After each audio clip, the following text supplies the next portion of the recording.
حبیب اجمی کا نام سنا ہوگا آپ نے، بغداد کے رہنے والے مشہور مالدار شخص، پیسہ بہت تھا لیکن معاملہ یہ تھا کہ سود پر پیسہ، سود کا کاروبار، لوگوں کو سود دینا، لوگوں سے سود لینا، یہ کاروبار چلتا تھا۔ مسلمانوں اگر اپنے معاشرے میں سود کی بلا ہے تو فوراً توبہ کر لو۔ میرے آقا صلی اللہ علیہ وسلم کا فرمان عالی شان ہے، جس نے سود کا ایک لقمہ کھایا وہ گناہ اتنا بڑا ہے کہ جیسے کہ کعبے کے سامنے اس نے اپنی ماں سے زنا کیا۔ یہ بہت خطرناک چیز ہے، لوگ اس کو آج ہلکے میں لیتے ہیں۔ پیسہ ڈبل کرنے والا سسٹم مسلمانوں کو بہت جلدی پسند آتا ہے، کوئی بھی آ جائے کمپنی، چیٹ فنڈ کمپنیاں صرف مسلمانوں کے محلے میں ہی کامیاب ہوتی ہیں، باقی جگہ نہیں۔ لاکھ روپے دو اور تم گھر میں نواب صاحب بیٹھے رہو، ہر مہینہ 10-10 ہزار آتا رہے، یہ پتہ ہی نہیں کہ کس طرح سے آتا ہے۔ تمہارے گھر میں آنے والا ایک لقمہ بھی تمہاری تحقیق کے بغیر نہیں آنا چاہیے، تم مسلمان ہو۔ ایک سکہ بھی تمہارے گھر میں بغیر تحقیق کا نہیں آنا چاہیے۔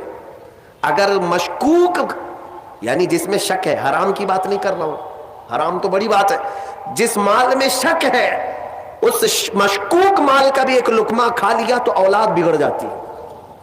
بزرگوں نے فرمایا اولاد بدتمیز پیدا ہوگی، بد اخلاق ہو جائے گی، کردار سے عاری ہو جائے گی، اس کا خیال رکھو۔ تو میں عرض یہ کر رہا تھا کہ حبیب اعجمی سود کا کاروبار کرتے رہے۔ ایک دن ایسا ہوا کہ اپنی بیوی سے گوشت لا کر دیا اور کہا کہ پکاؤ۔ بیوی نے کہا لکڑیاں نہیں ہیں، کہا کہ میں فلاں کے اوپر میرا سود آتا ہے، سود میں وہ لکڑیاں لے آؤں گا، سود میں لکڑیاں بھی، گھر کا آٹا بھی سود میں لا کر کے دیے۔ بیوی نیک تھی، سمجھاتی رہی۔ اس دن دعا کرتی ہے مولا میرے شوہر، میرے سرتاج، میرے رفیق حیات کو ہدایت دے دے۔ جب چولہے پر یہ ہانڈی رکھی گئی، کھانا پک گیا، یعنی سالن پکا تو اس نے اتارا، حبیب اجمی دسترخوان پر تھے، ہانڈی کھولی گئی تو اس میں پکتا ہوا خون تھا، خون کے علاوہ کچھ نہیں۔ حبیب اعجمی نے پوچھا یہ کیا ہے؟ بیوی نے کہا جب لوگوں کا مال سود میں لا کر کے دو گے تو اللہ تعالیٰ تمہیں دنیا میں ہی خون کھلا رہا ہے، آخرت میں کیا عذاب ہوگا۔ بات اثر کر گئی، بات اثر کر گئی دل پر، اور ڈر بھی گئے کہ اپنی آنکھوں سے دیکھا کہ پکتا ہوا گوشت خون بن چکا ہے۔ فوراً پورے جسم میں کپ کپی طاری ہو گئی، توبہ کیا، کھڑے ہو گئے۔ گھر سے باہر نکلے تو راستے سے جا رہے تھے، بچے جو کھیل رہے تھے، ایک بچے نے پکار کر کہا اے بچے ہٹو، یہ سود خور آ رہا ہے، اس کی چھاؤں کہیں ہم پر پڑ گئی تو ہم برے ہو جائیں گے۔ بچوں میں بھی یہ بات آ گئی تھی۔ حبیب اجمی کو آج دل پر بات لگی، میرا رب کسی کے لیے ہدایت دیتا ہے تو کچھ ذریعے بنا دیتا ہے۔ حبیب اجمی اب رونے لگ گئے کہ میں اس قدر خستہ ہوں، اس قدر بدنام ہوں کہ بچے میری چھاؤں سے بھاگ رہے ہیں۔ اب سوچا کہ اب میں سود نہیں لوں گا اور نہ ہی اس کاروبار میں، سب کو چھوڑ دیا۔ لیکن اب مسئلہ یہ تھا کہ بچپن شروع سے کوئی کام کرنے کی عادت نہیں تھی، پیسہ دینا ہے مارکیٹ میں گھما کر کے بڑا کر کے لانا ہے، کام کرنے کی عادت نہیں تھی، فن نہیں تھا، ہنر معلوم نہیں تھا، اب کمائیں تو کیسے کمائیں۔ سوچا کہ اب اس چیز کو چھوڑ دیا ہوں، تو بیوی سے آ کر کے کہا میری رفیق حیات میں نے توبہ کر لیا ہے، میں نے توبہ کر لیا، آج کے بعد سے یہ سود کی طرف میں ہاتھ بھی نہیں بڑھاؤں گا۔ بیوی سجدہ شکر ادا کرتی اور کہتی ہے میرے رفیق، اے میرے زندگی کے ساتھی، اب فکر مت کرنا، میں تم سے کسی چیز کا مطالبہ نہیں کروں گی، آدھی روٹی بھی لاؤ میں صبر کروں گی، آدھی روٹی بھی آئی تو میں صبر کروں گی، اس لیے کہ آپ حلال رزق کی طرف جا رہے ہیں۔ کاش ہماری عورتیں ایسی ہوں جو اپنے شوہر کو سیدھے راستے پر لانے کا سبب بن سکے، ورنہ بہت ساری عورتوں کے مطالبات کی وجہ سے مرد حرام کاریوں میں پڑ گئے۔ تنخواہ تھوڑی سی ہے، عورت کے مطالبے زیادہ ہیں، اس کے مطالبے پورے کر نہیں پا رہا ہے تو حرام کاریوں میں مصروف۔ بہت سارے مردوں کے بگڑنے کی وجہ ان کی عورتیں بنی ہیں، اور جب پورا نہیں کر پاتے اور پیسہ بھی نہیں مل پاتا تو پھر نشے کی عادت لگ جاتی ہے، ٹینشن سے مکتی چاہیے، جو روز عورت مجھے گھر پہ جاتی پریشان کرتی ہے۔ میرے عزیزوں، وہ حبیب اجمی کی خاتون نے ان کو دلاسا دیا کہ جاؤ آپ نوکری کرو، نوکری کہاں کرتے, اب تک کرنے کی عادت نہیں تھی, عمر ہو گئی تھی. سیدھے گئے ایک دیہات, چھوٹا گاؤں تھا, اس گاؤں کی ایک مسجد تھی, مسجد کے اندر جا کر بیٹھ گئے. دن بھر بیٹھے رہے, نمازیں پوری پڑھ لی, عشاء کا وقت ہو گیا, نماز پڑھ کر کے اللہ کی بارگاہ میں رونے لگے, مولا کام کا آدمی نہیں ہو, اب تک کیا نہیں, اب میں اپنے گھر کیسے چلاؤں, تو میرے لیے کوئی انتظام فرما. رات کے وقت آئے, بیوی نے پوچھا کوئی نوکری ملی؟ کہاں مل گئی ہے, نوکری مل گئی ہے, بہت ہی اچھی جگہ پر ایک بادشاہ ہے, اس کے ہاں خدمت پر میں لگ گئے. کہا بہت اچھی بات ہے. دوسرے دن پھر گئے, اسی مسجد میں بیٹھے رہے. رات کو آئے, بیوی نے پوچھا کچھ اجرت ملی آج؟ جس بادشاہ کے ہاں کام کر رہے ہو تمہاری نوکری پر کچھ تنخواہ ملی؟ کہا نہیں, بادشاہ نے کہا ہے کل دے دوں گا. اپنی بیوی کو ٹال رہے تھے, اپنی بیوی کو ٹالنے کے لیے بول دیا ایسی کہ نوکری کر رہا ہوں. کہا کہ کل دینے کا وعدہ کیا ہے. پھر تیسرا دن آیا, تیسرے دن بھی وہ اسی مسجد میں رات گزار کر آئے. بیوی نے پھر پوچھا کچھ اجرت ملی؟ کہا نہیں آج بھی نہیں دیا, بادشاہ نے کہا کل دے دوں گا. چوتھا دن آیا, چوتھا دن بھی مسجد میں گزار کر آئے. حالانکہ بیوی نے صبر کا دامن ایسا پکڑی رہی اور کہنے لگی مجھے کوئی جلد بازی نہیں ہے, جب آئے گا تب کھائیں گے. 4 دن ہو گئے. آج پھر رات کو بیوی نے پوچھا کچھ تنخواہ ملی؟ گھر کیسے چلے گا, 4 دن سے چولہا نہیں جلا گھر پہ. کہا آج بھی بادشاہ نے نہیں دیا, کہا کل دوں گا, روز کل روز کل. 5 دن گزر گئے. اس کے بعد وہ 5ویں دن ایسی ان کی کیفیت تھی کہ اب رات جب بہت زیادہ ہو گئی تو گھر کی طرف پلٹ رہے تھے, پاؤں بوجھل ہو گئے. پھر بیوی پوچھے گی آج تنخواہ ملی؟ روز جھوٹ بول رہا ہوں, روز جھوٹ بول رہا ہوں, مجھے کون تنخواہ دے گا؟ آج کیا بولوں اپنی بیوی کو, اپنی شریک حیات کو. جب وہ واپس پلٹے تو آج رات کو اپنے گھر کے باہر ہی دیکھتے ہیں گھر میں خوب اجالا ہے, گھر میں روشنی ہے. گھر کی طرف آگے بڑھتے بڑھتے آئے, میری بیوی سوئی نہیں, انتظار میں ہوگی, پوچھے گی کیا اجرت ملی, تنخواہ ملی. لیکن جیسے ہی گھر کے اندر گئے, بڑا سا دسترخوان بچھا ہے, ہر قسم کے کھانے لگے ہوئے ہیں. حیرت میں آ گئے, 5 دن کے کمانے کا کوئی ذریعہ نہیں, میری بیوی کے پاس بھی اتنا مال نہیں, یہ کہاں سے آیا دسترخوان؟ بیوی کو جلال میں پوچھنے لگے یہ دسترخوان کہاں سے آیا, یہ کھانا کیسے آیا؟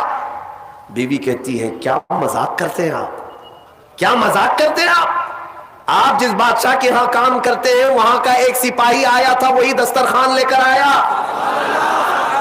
اور سارا کھانا اسی نے دیا ہے, اور یہ مجھے کہہ کر گیا ہے اے خاتون تیرا شوہر رات میں آئے تو اسے کہہ دینا یہ تو 5 دن کی اجرت ہے, اور محنت کرے گا اور اجرت دی جائے گی. حبیب اجمی غش کھا کر گر پڑے. بیوی نے اٹھایا, پوچھا کیا بات ہے, کیوں غش کھا کر گر پڑے؟ ہوش آنے کے بعد کہتے میری رفیق حیات آج سچ بتاتا ہوں, میں نے کوئی نوکری نہیں کی, میں نکما آدمی, کوئی نوکری نہیں کی. مسجد میں جاتا تھا, خالی بیٹھا رہتا تھا. آج ڈر کر کے آ رہا تھا کہ تجھے جواب کیا دوں گا. وہ رحمان اس قدر غیرت مند ہے اپنے بندوں پر, اتنا رحیم ہے کہ تیرے سامنے شرمندہ ہونے سے بچانے کے لیے وہ جس کو بھیجا مولا وہ کسی بادشاہ کا سپاہی نہیں, وہ اسی رحمان کا کوئی فرشتہ آیا تھا جس نے کھانا دیا ہے. عزیزان گرامی, کہنے کے لیے بہت ساری باتیں ہیں, لیکن میں اتنی بات عرض کرنا چاہتا ہوں. زندگی گناہوں میں گزری, ایک بار توبہ کر کے حبیب اجمی کے آ گئے اور مولا کریم نے اپنے سارے دسترخوان ان کے لیے کشادہ کر دیے. اس کے بعد جانتے ہیں حبیب اجمی اسی دسترخوان سے اٹھ کر کے جو چلے گئے, ایسی عبادات, ایسے مجاہدات کیے, اللہ اکبر, اس مقام عظما پر فائز ہو گئے تھے کہ جس مقام کی غوث اعظم عبد القادر جیلانی بھی تعظیم کیا کرتے تھے رضی اللہ تعالی عنہ. میرے عزیز و حبیب اجمی اللہ کی بارگاہ میں وہ مقبول تھے کہ حضرت فضیل بن عیاض ایک دن ان کے پیچھے مغرب کی نماز پڑھنے کے لیے آئے. حضرت حبیب اجمی کی زبان میں تھوڑی لکنت تھی, تو قرات میں ان کی لکنت سمجھ میں آ رہی تھی, تو فضیل بن عیاض پیچھے سے نماز توڑ کے چلے گئے, اس کے پیچھے میں کیسے نماز پڑھوں. فضیل بن عیاض بہت پائے کے ولی ہیں, کہتے ہیں میں گیا تو 3 دن تک میری عبادت کا ذوق ختم ہو, لطف ہی ختم ہو گیا. میں بارگاہ مولا میں رونے لگا کہ مولا مجھ سے کیا خطا ہوئی. رات کے وقت مجھے غیب سے ندائی کہ فضیل تو نے میرے محبوب حبیب کی صرف زبان دیکھا, اس کے دل کی پاکی کو نہیں دیکھا.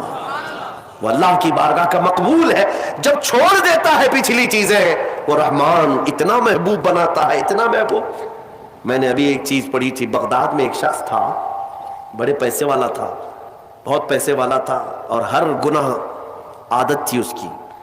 پیسے والوں کی اکثر یہ چونچلے ہوتے ہیں کہ وہ سوچتے ہیں کہ عیاشی میں کہاں کہاں میں پیسے لگاؤں.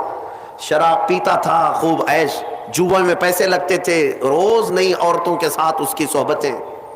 یہ اس کا مزاج تھا تو مسلمان, پیسہ زیادہ ہونے کی وجہ سے ایک غلط سنگت میں غلط عادتوں کا مالک. اس شخص کی عادت یہ تھی کہ روز ایک نیا گناہ کرتا تھا اور ڈائری بنایا ہوا تھا, اس میں سب لکھ بھی دیا کرتا تھا. آج میں نے اتنے پیسے کا جوا کھیلا, آج میں یہ فلاں فلاں شراب پی ہے, آج میں نے ان لڑکیوں سے زنا کیا ہے, آج میں فلاں جگہ یہ کیا. سب جو کرتوت ہوتے تھے سب ڈائری میں لکھتا تھا. اتنی بڑی ڈائری بھی بن گئی.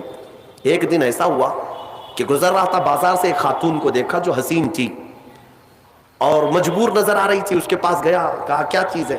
اس نے کہا مجھے مال کی ضرورت ہے. اس نے کہا چل میرے گھر, میری خواہش پوری کر, میں تجھے جتنا چاہیے وہ دے دیتا ہوں. وہ عورت چلی آئی ساتھ میں, وہ عورت آ گئی.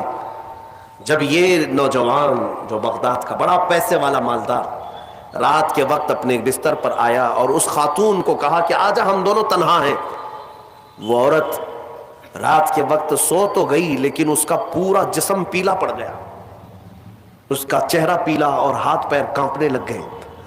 یہ نوجوان اٹھ کر کھڑا ہوا, کہا کہ ڈر رہی ہے تو کسی بات سے, تیرے جسم کی یہ زردی کس بات کی؟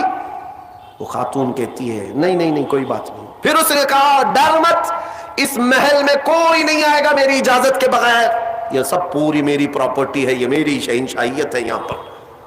اس خاتون نے کہا ہاں یہ تو میں دیکھ رہی ہوں, لیکن مجھے ڈر اس بات کا ہے کہ وہ رحمان مجھے دیکھ رہا ہے, اس کے سامنے میں کیسے ننگی ہو جاؤں. میں نے آج تک یہ گناہ نہیں کیے, میں پیشہ ور عورت نہیں ہوں. وہ کہتی ہے میں ایک بیوہ عورت ہوں, میرے 3 بچے ہیں, 4 دن سے بھوکے ہیں. میں روز انہیں تسلی دیتی ہوں کہ مجھے بازار میں کچھ کام مل گیا تو میں اجرت لا کر کے تمہیں کھلا دوں گی. مجھے کوئی نوکری نہیں دیتا, اور آج میں مجبوراً بازار میں کھڑی تھی, تو مجھے مل گیا. میں اپنے چھوٹے بچوں کے, یتیم بچوں کی بھوک کو ختم کرنے کے لیے تیرے گھر آ گئی, لیکن جب بستر پر سوئی تو مجھے خوف ہونے لگا کہ میرا رب دیکھ رہا ہے. میں نے آج تک جسم کو ننگا نہیں کیا.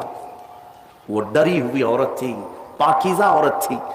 جب اس کی زبان سے یہ جملے نکلے تو یہ جو نوجوان تھا, جو گنہگار تھا, وہ کھڑا ہو گیا, کہا اے خاتون اٹھ جا, بستر سے اٹھ جا. اور اس کے بعد کہتا ہے دیکھ میں تجھے بتاؤں میرے پاس کیا کیا ہے. اس زمانے کی جو سواریاں تھیں, گھڑیاں تھیں, سب میرے پاس, بڑا بنگلہ, بڑی جائیدادیں, ہر طرح کے کھانے, سونے چاندی, زیورات, سب میرے پاس. مولا نے مجھے بہت کچھ دیا, لیکن آج تو نے مجھے دل دیا, آج تو نے میرے دل کو جھنجھوڑا. میرے پاس اتنی نعمتیں ہونے کے باوجود میں اب تک ڈرا نہیں اللہ سے, اور تیرے گھر میں کھانے کو ایک لقمہ بھی نہیں, پھر بھی تو اللہ سے ڈر رہی ہے. مجبور ہونے کے باوجود تو ڈر رہی ہے اللہ سے. اس خاتون نے کہا کہ اے نوجوان, مجبور ہو, امیر ہو یا غریب ہو, سب کا بادشاہ وہی ہے, حساب سب سے برابر لے گا. اس خاتون کو بہت سارے پیسے دے کر کے اس نوجوان نے رخصت کیا اور کہا جا تیرے بچوں کو کھلا, آج کے بعد کبھی بازار میں بھیک مت مانگنا, اور میں سمجھتا ہوں میرے گناہوں کا کفارہ ہے کہ میں تیری مدد کر دیا, تو باہر نہ آ. اور اس خاتون کو بھیج دیا. آج اس کو احساس ہوا اب تک کیسی زندگی گزارتا رہا, اس عورت نے مجھے جھنجھوڑ دیا ہے, جھنجھوڑ دیا ہے. رات کو مصلی بچھایا اور اللہ کی بارگاہ میں کھڑے ہو کر کہنے لگا مولا بہت گناہ کر چکا ہوں, بہت گناہ کر چکا ہوں, پورا جسم داغدار ہے, کیا مجھ جیسا آدمی بخشے جانے کے قابل ہے؟ کیا مجھ جیسا آدمی معاف کیے جانے کے قابل ہے؟ رویا جا رہا تھا, اور اس کے بعد وہ سر اٹھا کر کہتا ہے اے رب میں نے اتنے گناہ کیے کہ لکھتے لکھتے میری ڈائری بھر گئی ہے, بک بھر گئی ہے. پھر تیرے پاس جو فرشتے ہیں نامہ اعمال لکھنے والے, انہوں نے کتنے اور اس کے بعد ہاتھ جوڑ کر کہتا ہے رحمان اب تیرے دربار میں اتنی بات عرض کرتا ہوں، اگر میں بخشے جانے کے قابل ہوں تو مجھے معاف کر، یا تو پھر آسمان سے آگ بھیج کر کے مجھے ہلاک کر دے، مجھے ختم کر دے مولا، میں بہت داغدار ہوں، بہت داغ دھبے لگا دیے۔ وہ روتے روتے روتے تھک گیا اور اس کے بعد اٹھتا ہے، توجہ، گھر کے اندر جا کر آج سچی توبہ کیا تھا، ڈائری وہ پھاڑنے کے لیے گیا جس میں روز گناہ لکھتا تھا، جو پچھلے سارے تھے ریکارڈ، کہتا ہے پھاڑ کر کے ختم کر دوں گا، آج کے بعد نشان بھی نہیں رکھنا ہے۔ جب وہ اپنے کمرے میں آیا، اس ڈائری کو اٹھایا جو برسوں سے لکھ رہا تھا، وہ حیرت سے ڈوب گیا اس بات پر کہ جب وہ ڈائری اٹھایا تو دیکھتا ہے پورے اوراق سفید ہے، لکھا کچھ نہیں، ایک حرف بھی لکھا ہوا نہیں ہے۔ ورق پلٹتا گیا پلٹتا گیا پلٹتا گیا، کچھ نہیں ہے۔ وہ ادھر ادھر دیکھنے لگا، اس میری ڈائری سے مٹایا کس نے، میرے سارے ریکارڈ کس نے مٹایا؟ اس کے جسم پر کپ کپی تاری تھی، راشا تاری تھا، رات کا وقت تھا، غیب سے ندائی، اے بندے جب کوئی پوری دنیا کو میرے لیے ترک کرتا ہے تو میں اس کے گناہوں کو بھی مٹا دیا کرتا ہوں۔ جب زندگی میں لکھی ہوئی ڈائریاں مٹ جاتی ہیں تو میرے مولا کو یہ اعمال نامے سے مٹانے میں دیر نہیں لگے گی۔ یمحو اللہ ما یشاء، اللہ جس سے چاہتا ہے وہ ساری چیزیں مٹا دیتا ہے۔